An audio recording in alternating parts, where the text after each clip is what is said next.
People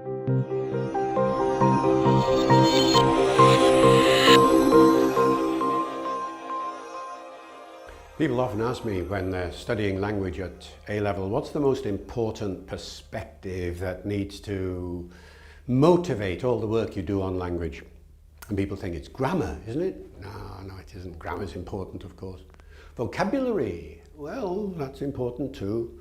Pronunciation, phonology, well, that's important as well. All these different aspects of language are important, but they're all subordinate to one much more important concept, and that's the notion that goes under the heading of pragmatics.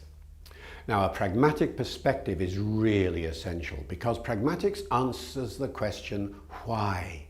It's not just a matter doing language, you see, is it? Of saying, oh, this happens and that happens and that happens. Look, he's using that particular word or she's using that particular grammatical construction. The question is, why are they using it in this way? And that's what pragmatics does. If you want a definition of pragmatics, it's the study of the choices you make when you use language, the reasons for those choices, and the effects that those choices convey.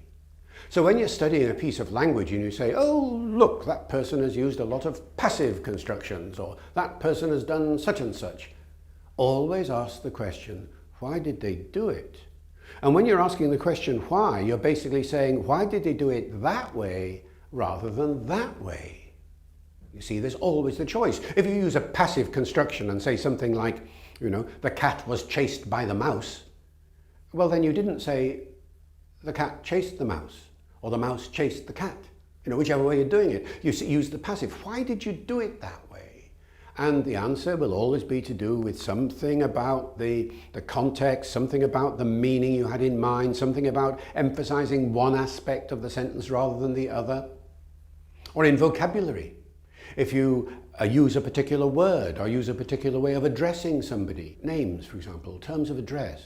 You meet somebody, hello, John, hello, Jones, hello, Mr. Jones, hello, Jonesy, hello, JJ. Hello, Nobber. Well, why do you say Nobber? Because you and Jones go back a long way and you know his nickname from when he was a kid. Every one of those choices tells you something about the history of your relationship with that person. And pragmatics is the study of those choices. Why did you call him that name rather than the other name? Now here's the point.